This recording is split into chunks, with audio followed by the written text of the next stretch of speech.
Ya Ramogi tarik aboro dwe mar aboro higa mag 2022 odiochieng' ma kiwinje pachi to ing'e kanyo ni gie sani odong' mana seche machuok matin ne seche 20 to piny Kenya biro bedo ka yawo dhoudi meke ne weche mag yiero e kuonde luto ombulu e pacho ka. Ramogi TV en wang'i, wantiere kod jofwambo magwa mokere Kenya duto mangima, kendo obedo kwa kelo ni chenro mar yiero kaka gitimore seche mag chakore nyaka chieng' ne land duoko. Wan gi mathoth moeko ni lak seche gi motenore kod weche mag ikruok ne yiero, omiyo bed kode chakruok nyaka giko e chenro mar Migago machiegni. Magi moko kuom weche ma omiyo pek. There were police station, there were questions regarding the conversation they were allegedly having with the political or rather politically inclined individual, and they said Apisa sang'wen mag IEBC oteng' lwetgi mogo bang' bag romo ma ok opuodhi. Apisas mag IEBC dhi nyime gi timo ikruok mogik ne yiero makiny.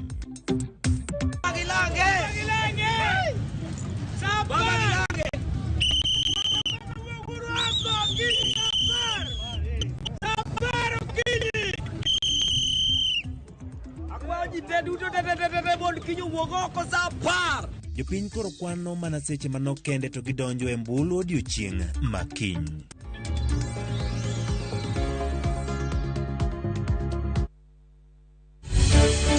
Ramogi komano kuom yiero bedo koda parinyal tudri kode namba mar 336 nono bende yuda achiel kachiel kokale Facebook page mar Ramogi TV to kode e Twitter @Ramogi TV. Bende nyalo yuda achiel kachiel e YouTube page marwa mar Ramogi TV. Nyinga Ochieng' Emmanuel.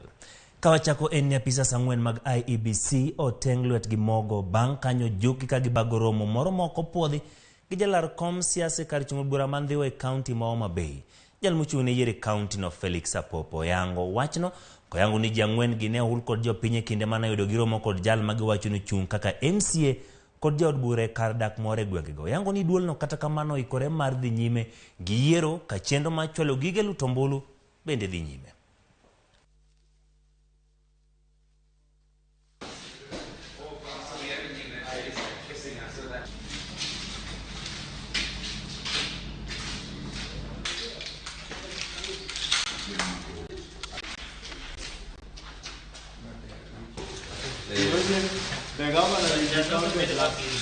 Ka luwore gi weche mag manyotimore ndhiwa miwacho ni yud jo IBC moko ka wuoyo gi jogo ma jochung'. En adier ni jogo ang'wen moko mane wa train ni dhi konyo e tijno ndhiwa nye goyo mbaka gi candidate moro. Candidate no wachore ni candidate no nye openjo gi ni to i polling station itimo ga nang'o, to i mbaka no jogo manie alwora mar gweng' makanyo noneno jogo to ne ging'eyo jogo kaka jogo manosebedo trained gi jo IBC. Koro nyo giluongo obila nyokawo jogo modhigo i police station.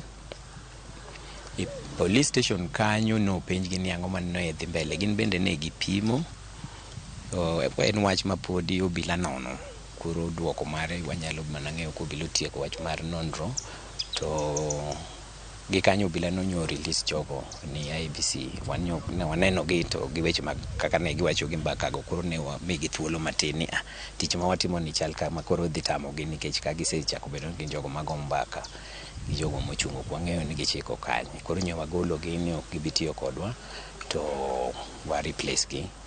Yiero pod dhi mbele, mano ok tam yiero dhi mbele.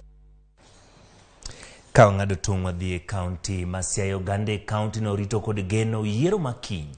Jopiny moloso gi Ramogi TV onyiso geno ni yiero no dhi timore yo mar ratiro kod adieri ka bende gigeto mondo mi giwuog oko mar luto ombulu. Mada wacho ne jotendwa mondo girange joma wa mama. Kik wabede jok moko maka dwaro gimoro ni tidhiro wa gi chien. To mokuongo ne vijana, an dhako, okaluor mar wacho. Wane mitiyo gi nyithindwa kitere siasa ni mondo dhi ogoji. Ojende man ka, akwayo kik ti kodi nekech onge jatelo mabiro golo nyathine ni mondo dhi ogol lweny kamoro. To gimokuongo mondo benu ng'e, wuog uru oko, udhugo kura.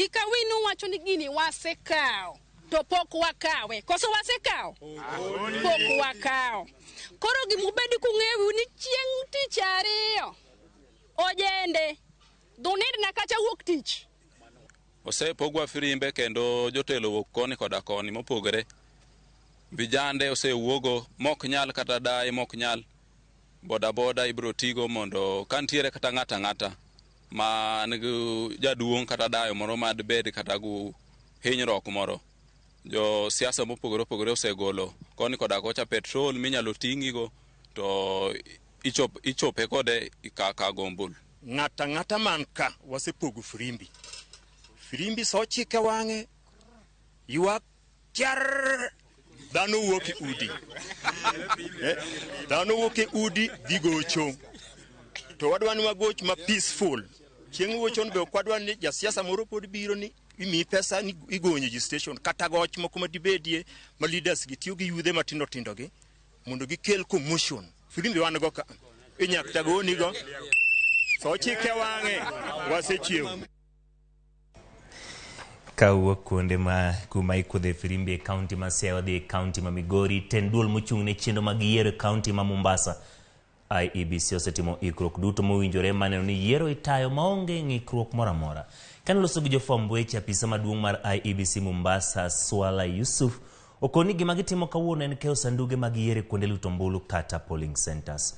Okoni gitiyo kanyakla gi jotend arita maneno ni kwe onyae kuonde duto mag luto ombulu ka bende okoni gibiro keto bila mag majoni kuonde mag ichichgo ni tulo kidek muochie.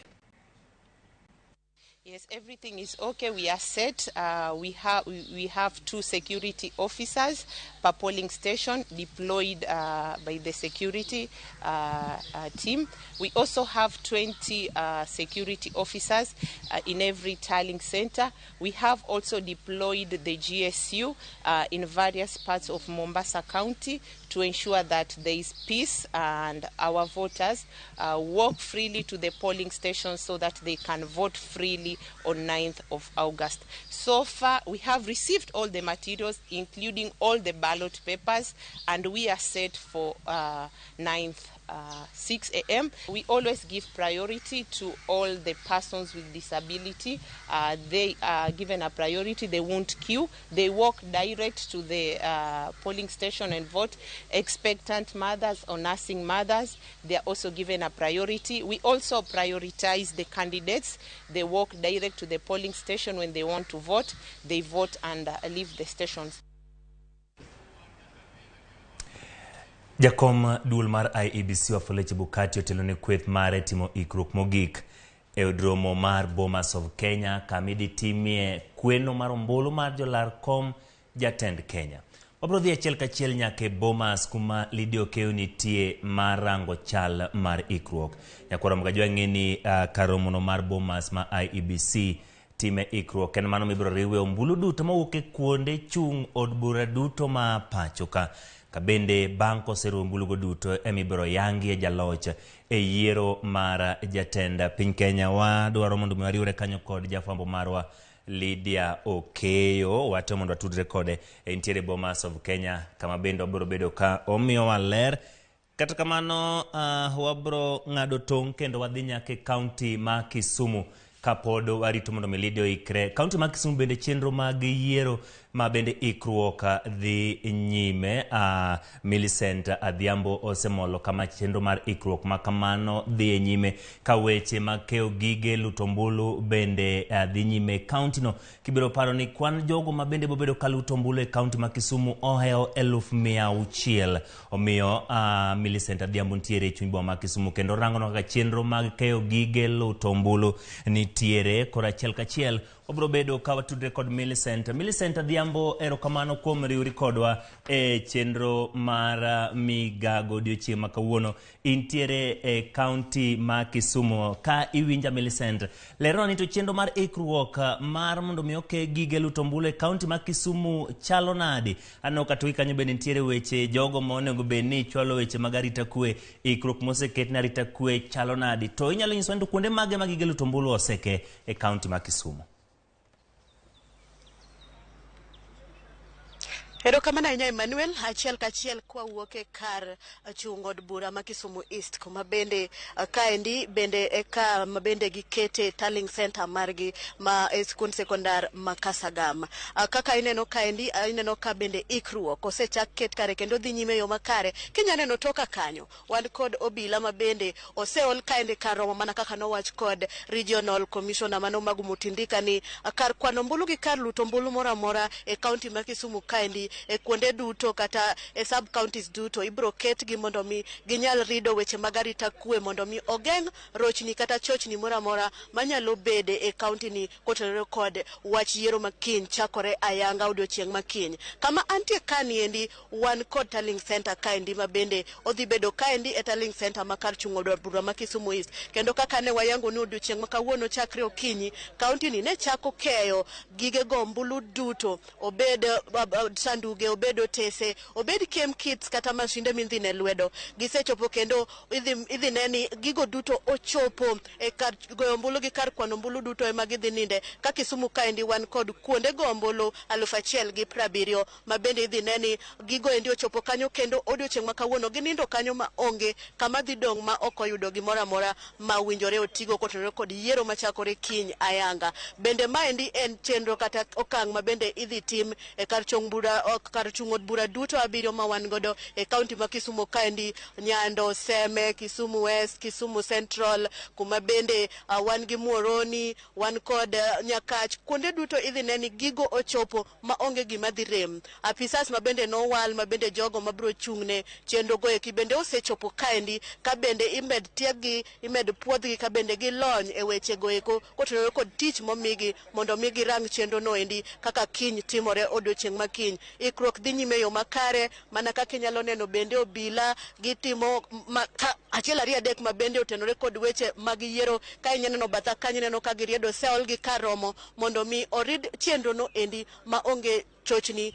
rochruok ma bende bro neno kotenore kod weche yiero. Wan kod officers mopogore opogore ma bende ochung'ne chenro ni endi ma bende nwanyalo loso kodgi kendo giwacho maber ni chenro no endi biro bedo maber ka orida arita kwe apisas otieg molony gigo duto osechopo kendo gibro neno ni gimora mora madhi nyime kaendi orid e yo makare. Emmanuel ka ionge penjo mora mora wan kaendi kendo waketo wang'wa mondo mi wanyal kolonu weche gegi kotenore kod weche yiero ma bende wan godo odiochieng' makiny ma bende wachako ayanga mondo mi wanyal neno kendo kelonu kaka oganda bro mondo chakre sama gidonje giluto mbulu gi sama ang gibro tieko nyaka chieng' ma bende ibro kwano mbulu go endi county ni ka bende wabro nyalo limo sub county ka sub county, tallying center ka tallying center, tesen luto mbulu ka tesen luto mbulu kuma neni to chenro chalo nade mondo mi wanyal kelonu achiel kachiel kotenore kod yiero machakore ayanga odiochieng' makiny. Kata kamano county ma Kisumu kaendi wago tach wanyonore ikruok dhi nyime yo makare.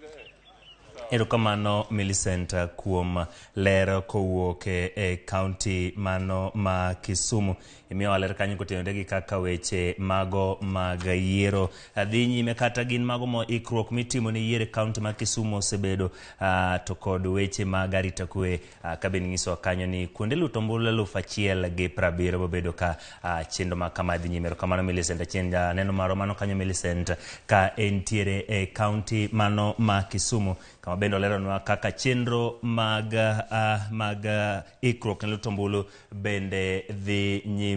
Achiel kachiel bende obedo kanyo ka wariwore kanyo kod jojuma ka entiere county ma Migori.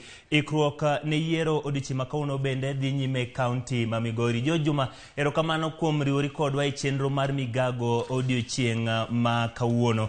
Wakwano mana seche kende to iyawo dhoudi kuonde luto mbulu e county ma Migori.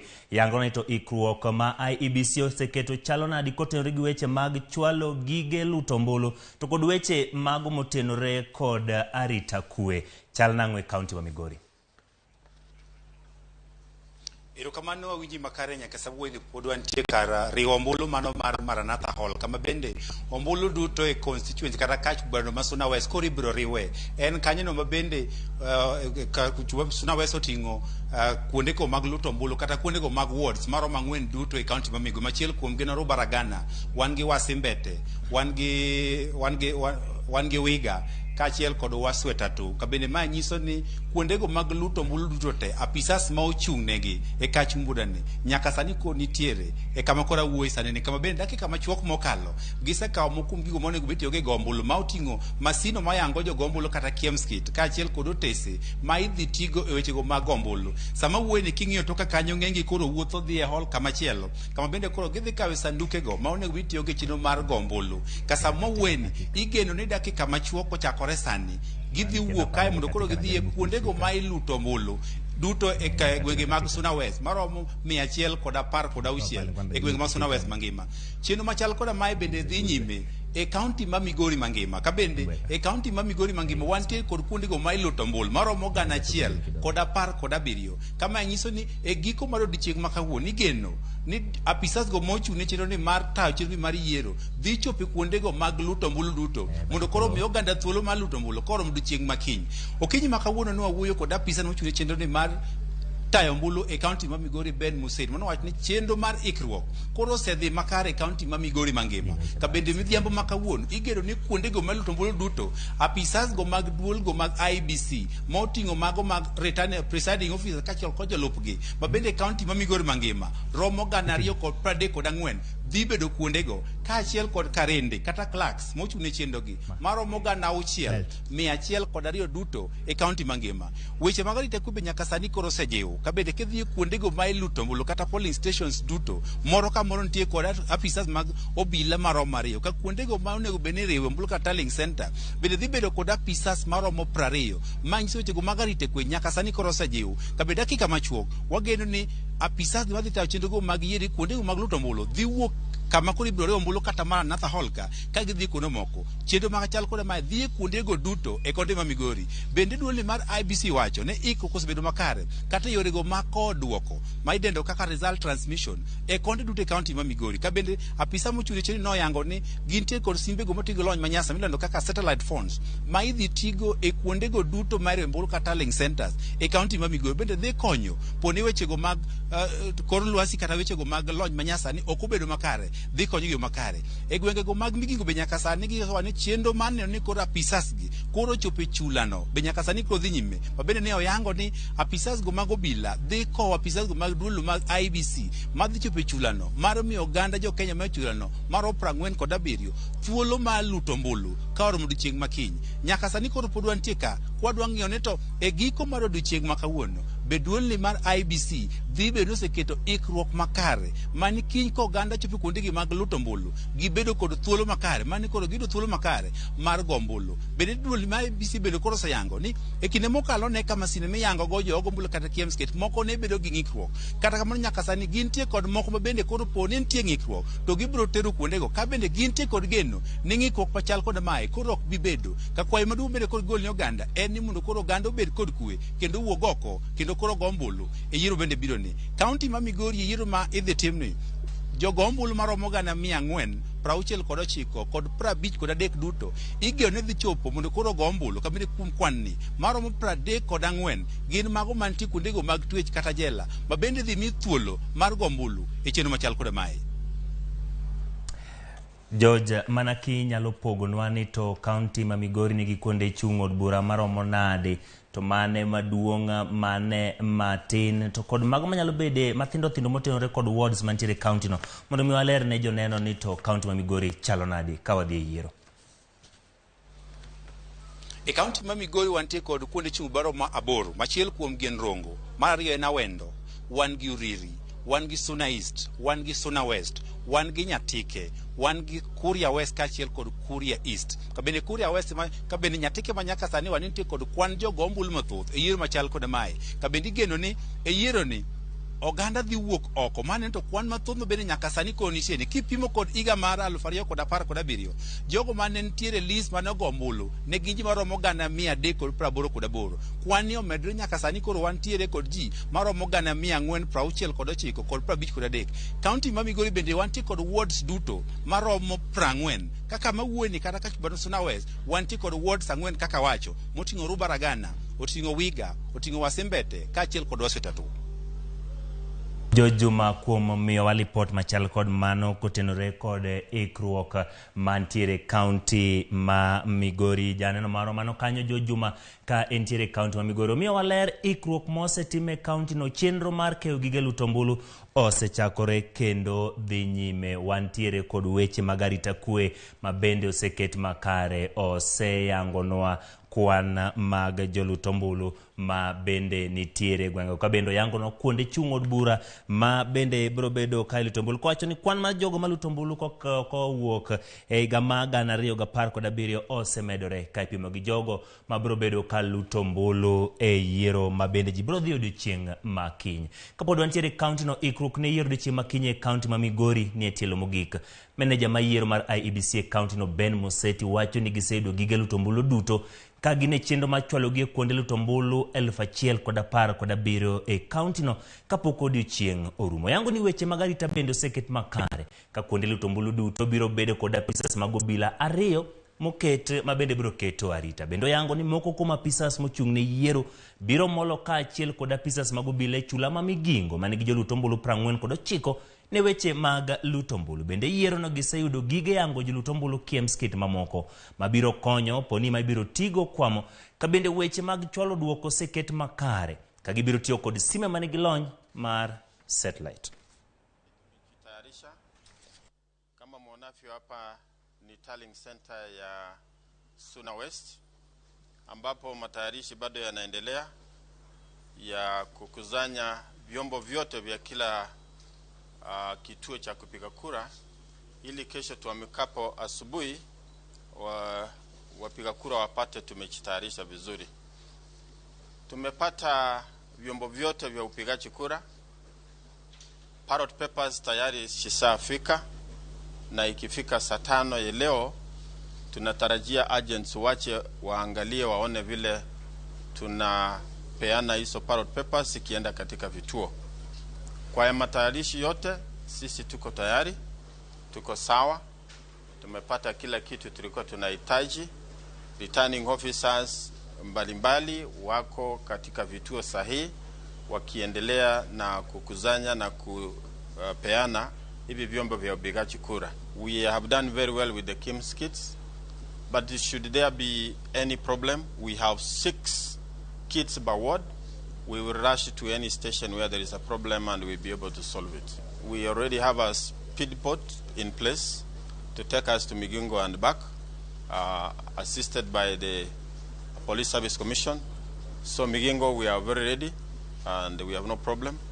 Even the lighting systems now, we are lighting our polling stations using the solar lamps, and therefore we don't have a problem about Migago.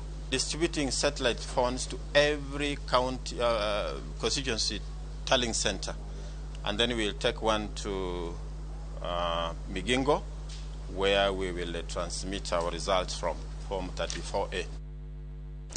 Ramogi kowuok e gwenge mag Luo Nyanza odhi nyaka masawa mar piny Kenya. Maleo jo bodaboda 3,500 e county ma Murang'a biro konyo e tero jogo ombulu e kuonde lutombulu chieng' tich ariyo ma jo Kenya dhi yiero maduong'. Koyango wachno jatatije kariwruok mar Ahadi Kenya Stanley Kamau owacho ni odhi kawo ting' mane ni oganda olutombulu kar rombgi ka gidhi chako kod jok matuo kod jomoti mok nyal wuotho nyaka kuonde lutombulu. Olero ni ward ka ward ma Kiambu idhi ketne jo bodaboda 100 masombo jogo ombulu katero kuonde duoko jogo ombulu e mier mondo koro girit duoko mar ombulu. Jiwo bodaboda mondo tim tijno gi chunygi duto ka ging'eyo ni ma eyo ma ginyalo kelo godo dongruok ne piny Kenya. Ithuĩ tũĩ nĩ mũndũ ũrĩa ũtũmagwo. Kampeni zimeisha, lakini tuko na changamoto kubwa sana kwa sababu tuko na wamama wazee, tuko na walemavu wako kwa nyumba zetu na hawezi fika police station. Na leo ndio nimesema tuko na mikakati, tunashikana na nyinyi vijana na wazee wa bodaboda. Tarehe 9 mwezi wa 8 tuamke asubuhi mapema. Mimi nawawekea petroli asubuhi mapema. Kama kuna mama mzee, kama kuna mtu mlemavu, tafadhali tuwachukue, tuwapeleke polling station, wapige kura na tuwarudishe nyumbani na tuwarudishe kwa amani. Tuko pamoja? Hatutaki kusikia kuna mtu ameachwa kwa police station, mtu anapigana. Tukubali ile matokeo. Na tumefurahia sana kama wana bodaboda, ametusaidia sana, ametuelekeza kwa namna moja ama mbili, namna tutakavyoendelea wakati wa uchaguzi. Tutakapoenda kwa vituo vya kupigia kura, kila mtu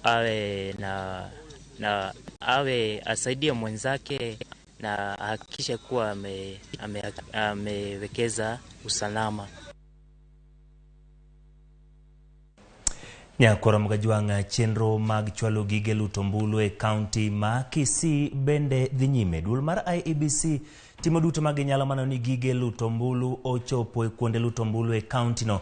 Kachiel koro watudre kod jafwambo marwa Crispin Otieno mabende ntiere gwenge ma Kisii mondo mi owachnwa ni to chenro mag ikruok e kaunti ma Kisii chalo nadi. Chris, erokamano kuom riwori kodwa e chenro mar Migago. Kinde mag yiero koro chopo, kaunti ma Kisii chalo nadi? Duol mar IEBC dhi nyime gi chenro makeo gige lutombulu. Gisechopo kanye? Mane mosetim, mane mapok otim? To weche mag arita ni gige lutombulu kata arita kwe chalo nadi? Chenro mar keyo gigo mag goyo ombulu dhi nyime kaunti ni ma Kisii. Kata kamano kuma wantiere ni en kar par dak mar jalup gavana ma kaunti ma Kisii Joash Mangi mabende dwa bedo daroko mar senator e kaunti ni ma Kisii kod otiko mar UDA. Odiochieng' ma okinyi ma kawuono ne obila omonjo kar dak mare mag gwenge ma Boma Choge mane giwachore ni ne ntiere otese moko ma iwacho ni chano mar tiyo godo e yore mag kura. Kata kamano ne gichopo kar pare, kata kobedo ni jalup gavana ne onge machiegni, wach ma omiyo tend UDA ma kaunti ni ma Kisii otimo romo mapiyo mar lalore e wach mar monj motim e dalane. Kata ka inyalo neno toke ka ma an gi achiel kuom jachung' mar kom mar gavana e kaunti ni ma Kisii, mano Ezekiel Machogu, ka achiel kod jalno madwaro kom mar senator mano deputy governor ma Kisii Joash Mangi. Ningependa tu kumhusisha naibu gavana Joash Mangi kuhusiana na msako ambao ulifanywa kwako mapema asubuhi na maafisa wa polisi. Hali ilikuwa vipi na ni vipi ambavyo waliweza kufika kwako mapema? Ndugu yangu Chris, mimi sielewi vile walifika kwangu mapema kwa sababu ilikuwa kama saa 3 hivi asubuhi. Nikabihiwa mpaka kwa hawakuwa na search warrant. Walimrasimisha kawapeleka paka huku, wakaangalia, wakapata yenyewe kulikuwa hakuna watu huku na kulikuwa hakuna makaratasi yoyote yalikuwa hapo. Sasa mimi kukimbia kwenda kuona nini naendelea, kufika njiani nikaambiwa wametoka, wamerudi. Alafu nikaenda, ndio sababu nikaenda Ogembo police station kwa sababu hiyo ndio police station ya huko nyumbani. Nikauliza kama wametuma askari, wakasema hapana. Nikauliza kwa OSPD, yeye pia akasema hajatuma askari. Ndio sasa nikauliza, nimeuliza hata commander, county commander, achanichiba niambia kwa mkutano atanipigia simu kwa sababu nataka kujua hao askari walituma kuja kufanya nini. Hao kwa na search warrant, nisijui kama wamepeleka vitu vingine wakatupa huku, sielewi. Na mimi nataka kusema hivi, hii kunishungusha wamenizoea sana. Kila wakati kitu yote wanasema kwa maangi nini, kwa maangi nini. Sisi kama viongozi ya UDA, sisi kama candidate wa UDA, tumetafuta kura, we have campaigned, we have looked for this vote, we are confident we are winning tomorrow.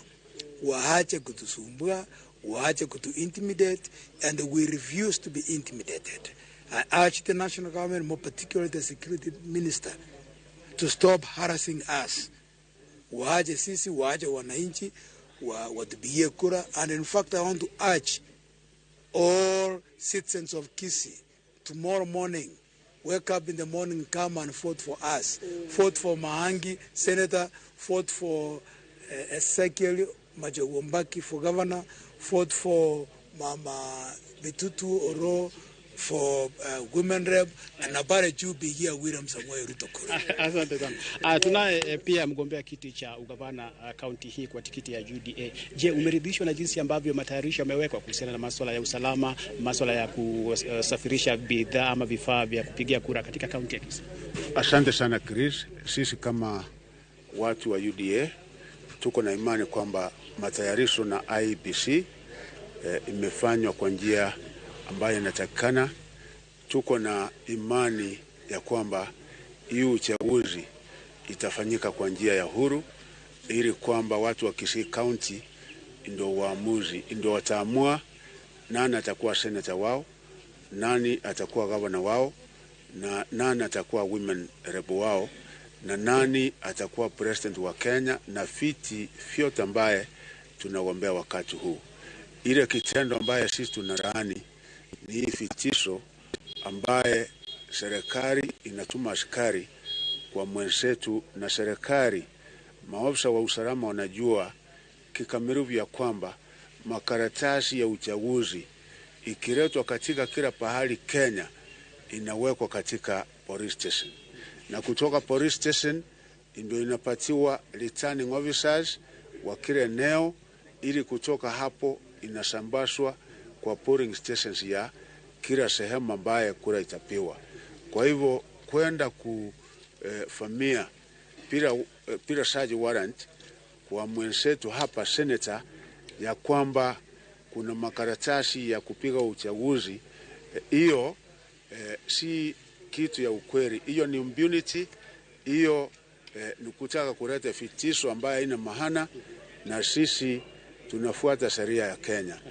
Tafadhali wawachane na hiyo, wawacha tupige uchaguzi kwa amani. Asante sana. Manaka kiwinjono mago jodito mag kata chama mag UDA county ma Kisii kage wacho ni gikwedo gino ma otim dala achiel kuom gi mano jalar kom senator county ma Kisii Joash Mange miyo pod wadhi nyiso gigo matimore kaluwore kod ikruok mar yiero e county ma Kisii kaachiel kod county ma Nyamira e weche manyien mabiro mbele kanyo.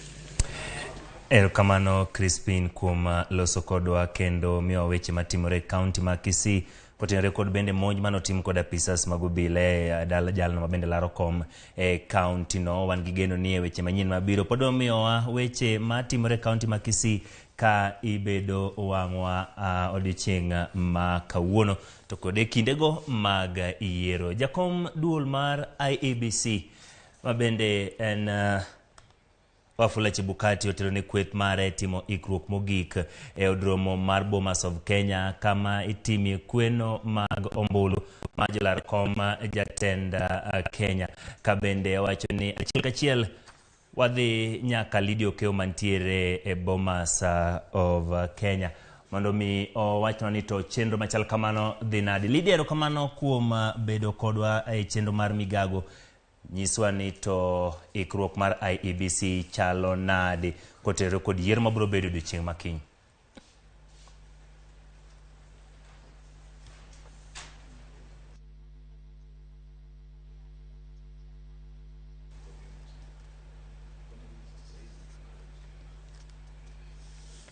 Nyakoro mga jwanga watemo tudre kanyo kod Lydia Okeyo. Wantiere gi geno nwabro yude mondo miyo yang no kaka chenro mar ikruok mar IEBC dhi nyime. Gikanye mokawe yweyowa mokwongo kata kamano kikidhi mabor. Pod wantiere gi mathoth matimre kor gwenge kumwake jo fwambo magwa wabiro nyisi kaka ikruok mar IEBC chalo ne yiero mar odiochieng' makiny.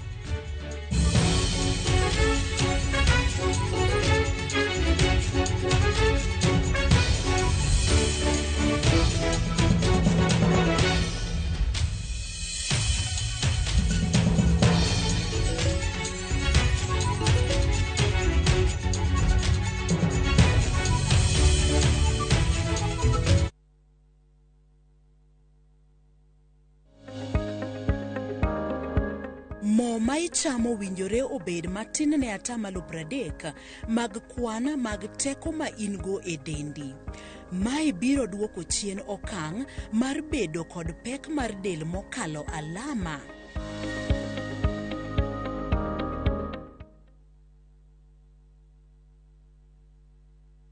Citizen Digital is proud to have emerged top and been selected for the 2022 Google GNI Middle East, Turkey and Africa Innovation Challenge. With Google's support, Citizen Digital will increase its capacity in news gathering for viewers and listeners under the Wananchi reporting platform. Download Kenya's #1 app, the Citizen Digital app today, and get the news as soon as it happens.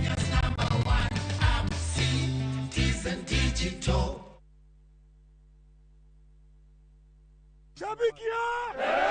Fan True huwa anapenda timu na roho yake yote. Fan True atafind njia za kuwatch game hata iwe nini. Fan True atafanya kitu chochote kuonyesha devotion kwa timu yake. Kuwa Fan True ni kusupport timu yako kwa udi na uvumba. Liwe liwalo, juu kama una doubt timu yako, we si Fan True. Mimi ni shabiki. Je, wewe?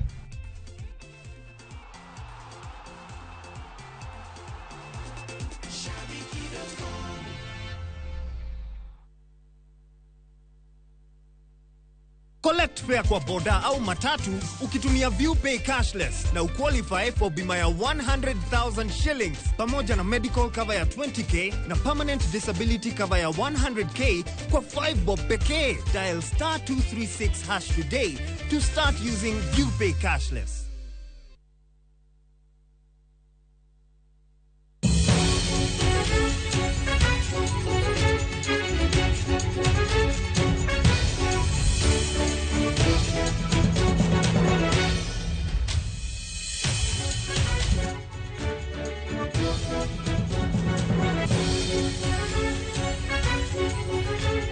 Erokamano Ramogi kuom medo kete chenro mar Migago odiochieng' ma kawuono, kaka ne wasingo ni pod wadhi nyime gi weche manyien kuonde mag timore to kod ikruok mag duol mar IEBC.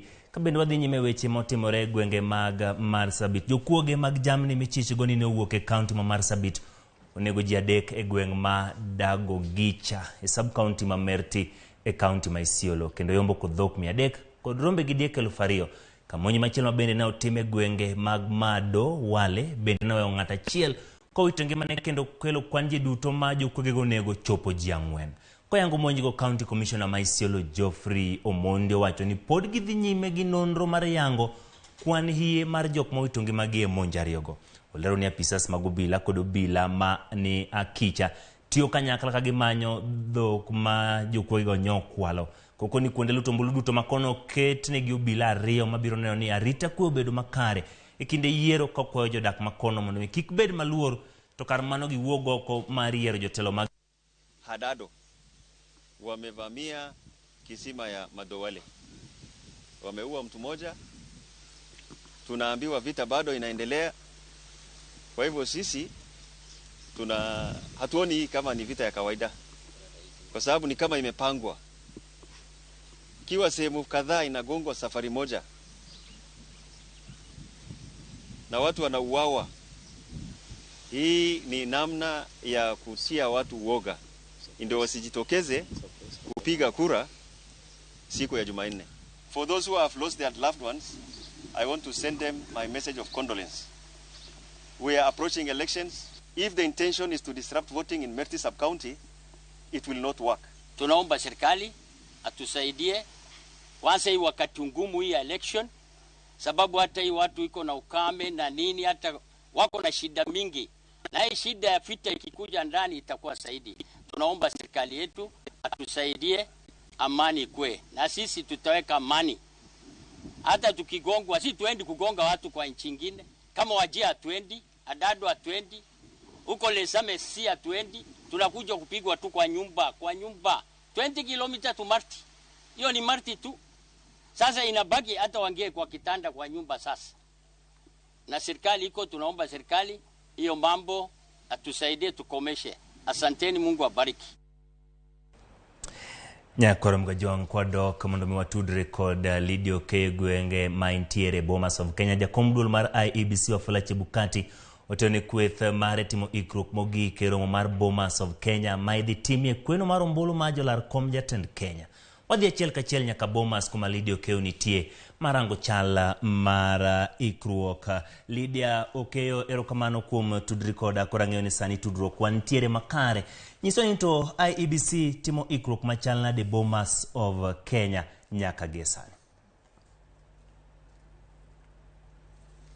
Erokamano ahinya Emmanuel Ochieng' winje makare ko ya elog tich maduong' mar duol matayo yiere pacho ka IEBC mano kanyo Independent and Electoral Boundaries Commission, kama bende ma en log tich moket mana kuom thuolo machuok kendo obage ka e kar bagoromo mar Bomas of Kenya County ma Nairobi, kama bende wenge duto ochiko ka Ochieng' Emmanuel nikech mae mano mar IEBC okon jatend piny Kenya Uganda jo Kenya okito ang'o to en ang'o wach ka ahinya pario apar gidaka prario kende to iyaw dhoudi mago makuonde lutombolo madiroma 40,229 mago mapachoka e kuonde chung'od bura 290 ka bende jo Kenya 22,1 ikoreo makare mar bidhi loso line kendo ne onegi yiero jotelogo mabende chunygi dwaro. Emmanuel kod sane sechegi kata mana kakisewachono bende jakom mar IEBC Wafula Chebukati osewacho kanyo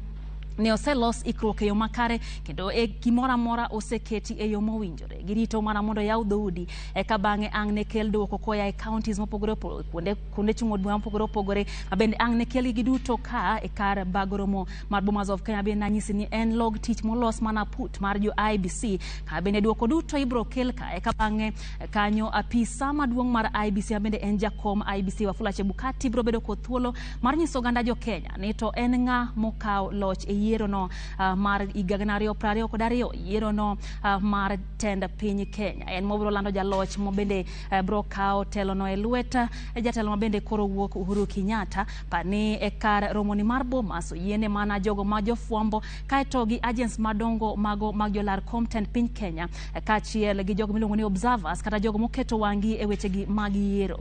Gin kachiel gi jogo mabende laro komno yiene gi mondo ginyalo donje iye kata kamano gijiwo ganda ni tekni sego ombuchi wogidhi ot idhi bed pacho kendo iket mana wang'e jo nikech jofuambo ikore makare mar kelo ni weche gi koya e log tich mar Bomas of Kenya kachiel gi kuonde chung'od bura mopogore opogore pacho kamana kaka senyisi kuonde go magoyo ombulu 46,229 duto wantiere gi jofuambo kendo ka ema koro duoko go duto ibro kele mondo wang'e ni to en ng'a madhi kawo komno matend piny Kenya. Emmanuel kind kod penjo.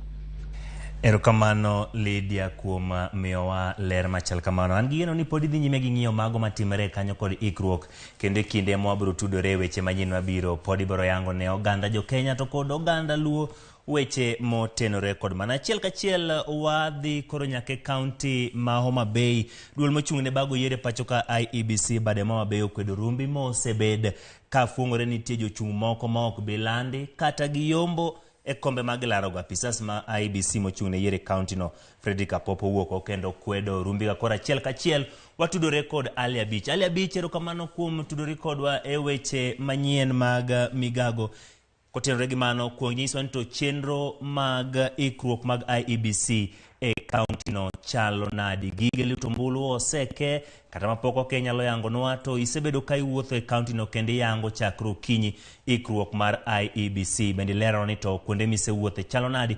To bende to gikanyo nano kantiere kweth mag jogo mag lewni go kok wuon wang'a to gin mag NYS to kod nyamburko mar apisa mar obila. Ang'o madhi nyime Ali Abich? Emmanuel, erokamano. Wabiro achiel kachiel kawuok e Tallying Center kata kar ombulu mantiere ka chung'od bura ma Subas North. Mano en Mbita High School kama en kar ombulu maduong' mantiere ka chung'od bura ma Suba North kaendi. Emmanuel, ka chung'od bura ma Suba North kaendi gi kwan jogo ombulu maromo 60,674 maduto biro wuok oko odiechieng' makiny kago kura e yiero jotelo mopore kochakore kom mar MCA nyaka kom mar jatend piny.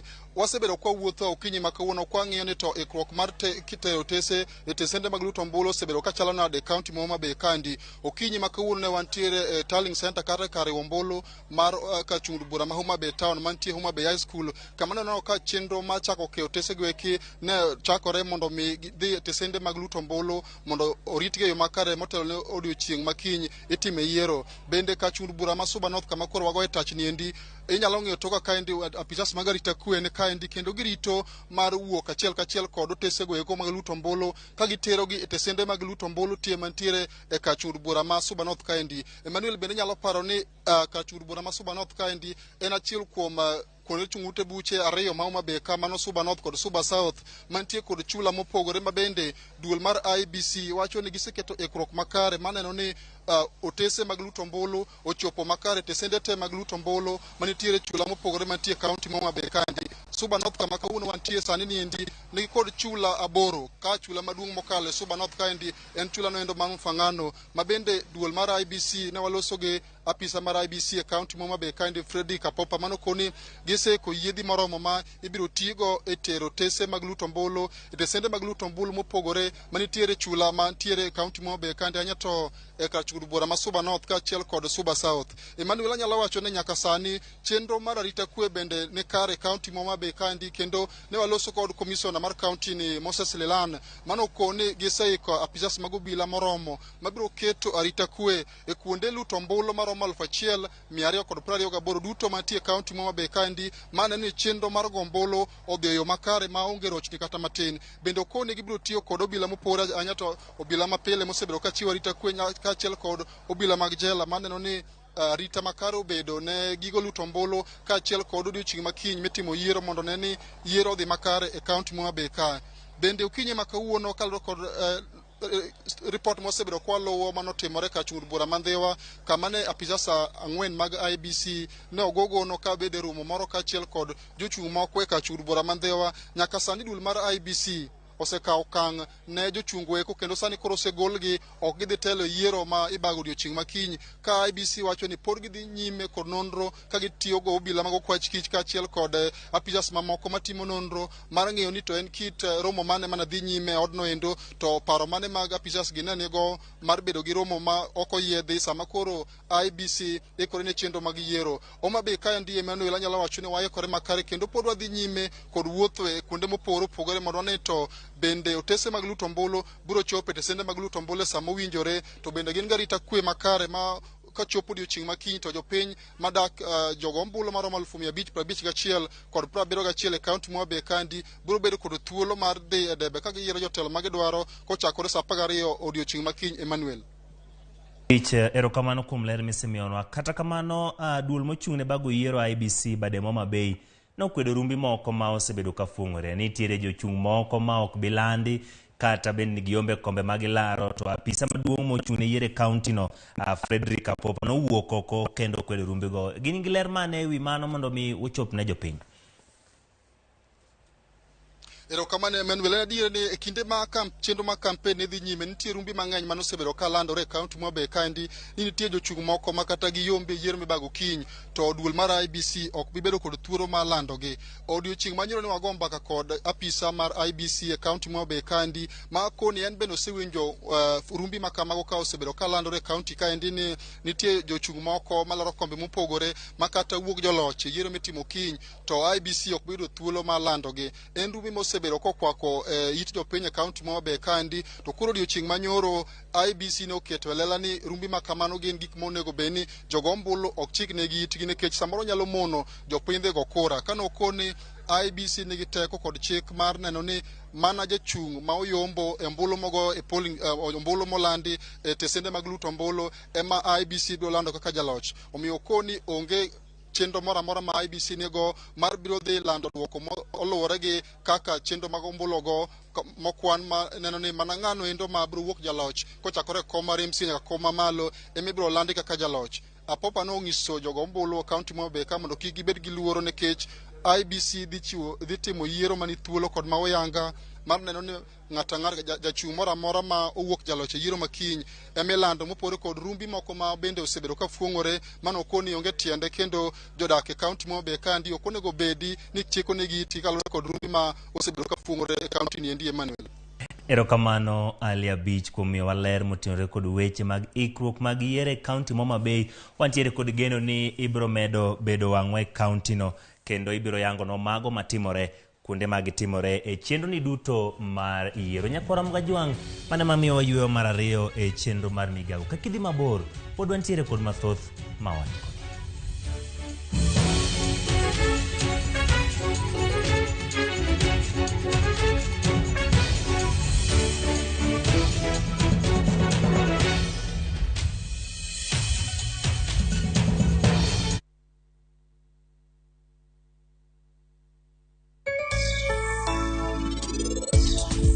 chenro en penj laktar kakale Ramogi TV kamwacho ni ngima en mwandu Manyien and Ruth Otieno.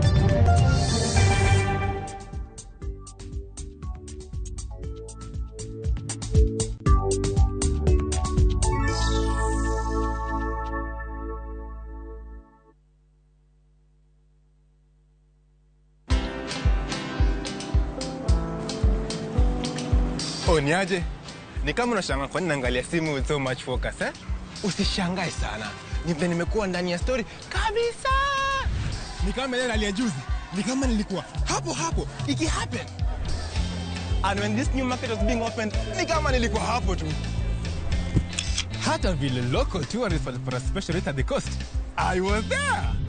And when this new road was being commissioned, I was right there. Na hata wewe, unaweza kuwa ndani ya story wherever you are.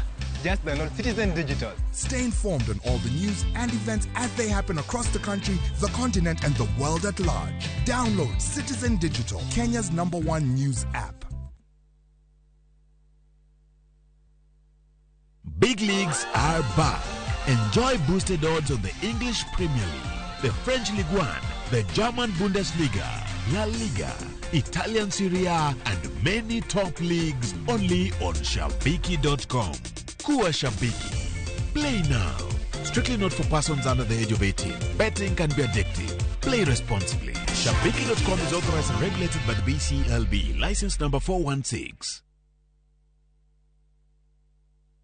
Collect fare kwa boda au matatu ukitumia ViewPay cashless na uqualify for bima ya 100,000 shillings pamoja na medical cover ya 20k na permanent disability cover ya 100k kwa 5 bob pekee. Dial *236# today to start using ViewPay cashless.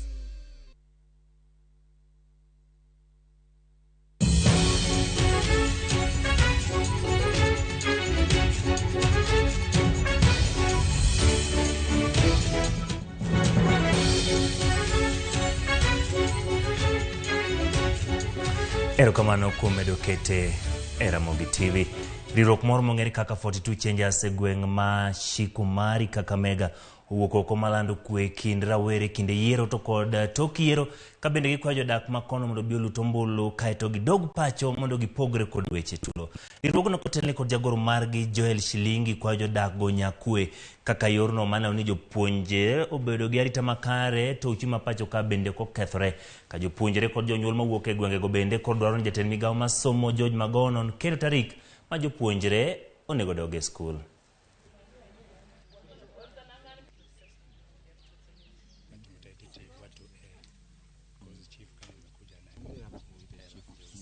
Tukumbuke ya kwamba after uchaguzi kuna maisha ambayo yanafaa yaendelee. Sasa tunahimiza sana sana vijana ambao ni rika kama hizi zetu wachukue ushukani na wapige kura vizuri, wapigie yule ambao wanahitaji, na wakisha piga kura warudi nyumbani watulie. Tumetembea kwa makanisa, tumetengeneza barasa, tumeenda kwa matanga tukitangaza ya kwamba tuwe na amani kila wakati mpaka wakati uchaguzi ishe, tena baada ya uchaguzi. Kwa hivyo naomba Wakenya wenzangu tudunisha amani wakati huu wa siasa tunapokaribia kupiga kura na baada ya kupiga kura tarehe 9. Nataka kuhimiza wale ambao wamegombea wote wakubali matokeo. Na kama kuna yeyote ambaye hata kubaliana na matokeo ambayo atakuwa ametoka, ako na uhuru wa kutumia njia zote za kisheria, aende kotini alafu apate haki yake. Tunataka tuhimiza amani wakati huu. Vijana, msikubali kutumiwa na wanasiasa, mdumisha amani wakati wa kura na baada ya kura. Ndugu zangu, nawasihi tupige kura ya amani na turejee nyumbani. Tunaogopa kwamba tunaweza kurejea ule mwaka wa 2007 wakati ambapo tuliumia sana, wananchi walikufa, kulikuwa na visa vingi sana. Naomba siku ya leo wananchi wa Kenya tuwe na amani. Tunapoenda kupiga kura tuwe na amani. Tukiwa na amani hata watoto wetu watarudi shuleni. Kwa huu mwaka umekuwa mwaka mfupi, especially ya watoto wa darasa la 8 na kidato cha 4, tukiwa na amani, pia mitihani yao pia watafanya na watapita. Hao viongozi wetu ambao tunachagua sisi huku tukifanya furugu, wao tukimaliza kuwachagua, wataenda watakaa pamoja, watakunywa pamoja. Kwa hivyo hata hawatakujua wewe. Hata wakikupiga hiyo during election, wakikuumiza, hawatakuja hata matanga yako. Kwa hivyo sisi tufanye election ya amani na tusikue na furugu hiyo siku. Kapod wantiere gwenge go jakom mar riwruog jodongo mowuok Kimbo mar Kenya Philip Masinde opoyo josiasa kuom tayo campaigns mag kinde siasa. Kane oloso gi jofwambo e dalane gweng' ma Mwamano e kaunti ma Busia, jatend migawono machon mar tich omedo kwayo jopiny mondo bi wuog oko mar goyo ombulu kar kelo telo makare ne piny Kenya.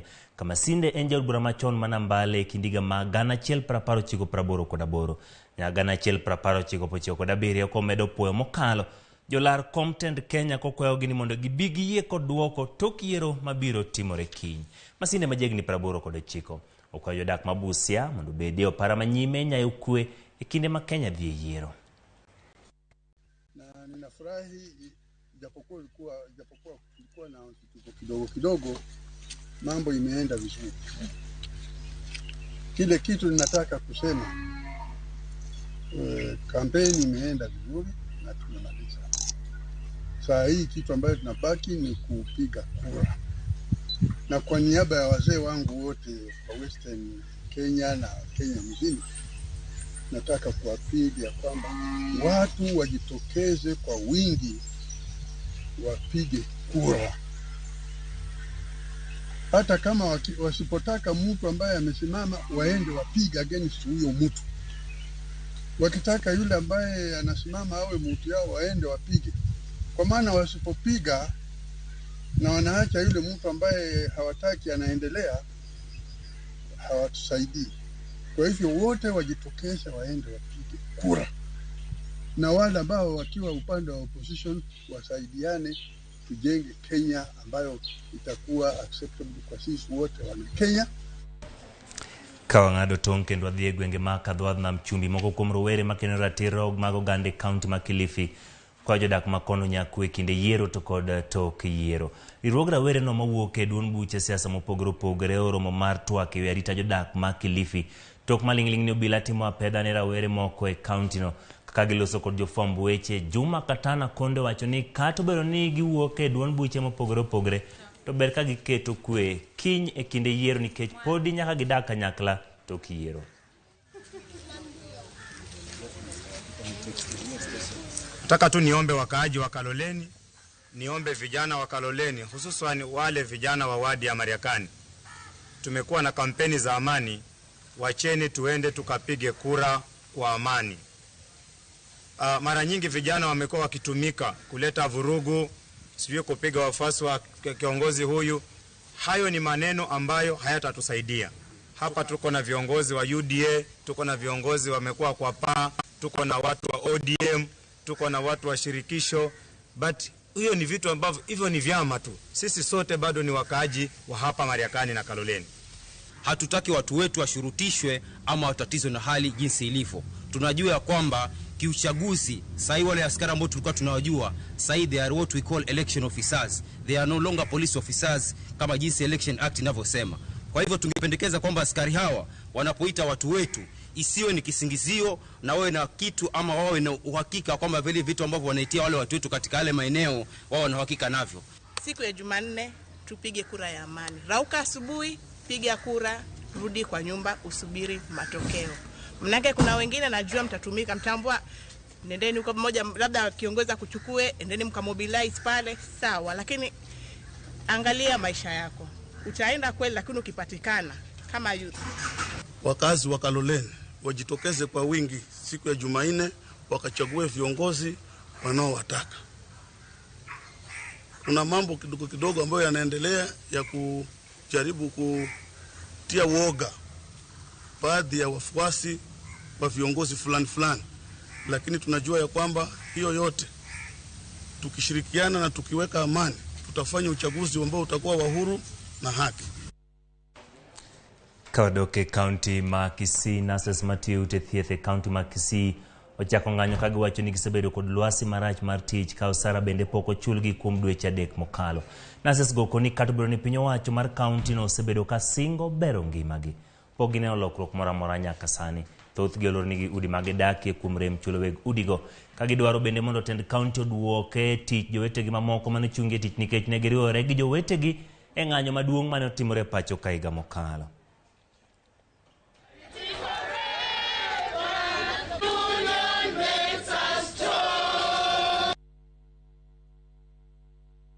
We had given the Kisii County government a strike notice on 26 July 2022, and they worked on that within 1 week. So we started our strike on 1st of August 2022. Up to date, the Kisii County government has not responded. It doesn't care. It has an attitude of doesn't care, and we are telling the Kenyans that henceforth that we are energizing our strike today, and our strike will continue until such time our demands are met.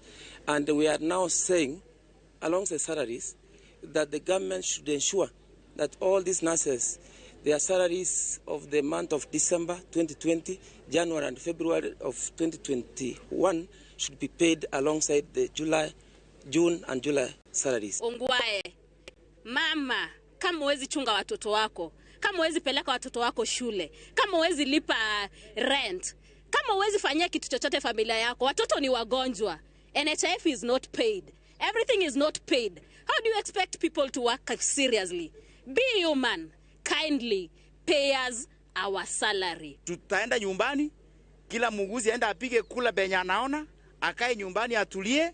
Hao mapolitician na Kisii County government waone vile watafanya kusaidia wauguzi katika mahospitali. Maana sisi sio umbwa, sisi ni watu wanafanya kazi na wanastahili kulipwa kila mwezi. Nyakoro mgajwang' erokamano kuom bedo koda chakruok nyaka giko. En yiero higa mar 2012 mar piny Kenya. Ramogi TV waseketo wang'wa e konde duto e pacha, ka omiyo kama inyalo bedo gi adiera ni ibrude weche manyien e kindeni mar yiero, ka kinyne yawe, ka kibro goye, ka kibro lute to kod ka kibro kwane nyaka land duoko mare. En Ramogi TV, kik ilok station moro amora. Erokamano kuom bedo koda. Wachako rum kendo koromo saa 10 e weche manyien mar ka gi kacha. Nyinga Ochieng' Emmanuel.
Osebedo ohala maduong' e pinywa kaka jo Kenya.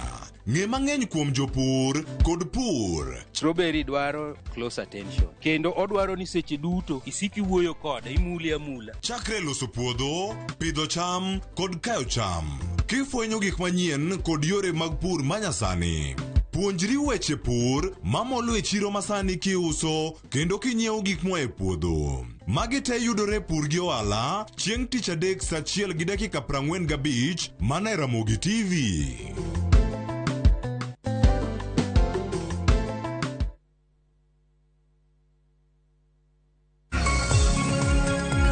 Nyako Ramogi Jwang', chenro mar rupiny biro ni pile ka pile, wuok tich nyaka tich abich. Chakre saa 12 nyaka saa 6 odiochieng'. Kama wakelo ni weche manyien kod nonro mar gazet. Wakelonu twak mong'ith, twak magero oganda. Chakre rupiny, wakelonu jolony ka warango chal mar piny Kenya. Kaeto wadonjo nyaka chenro mar mbaka oromo. Ei mbakano,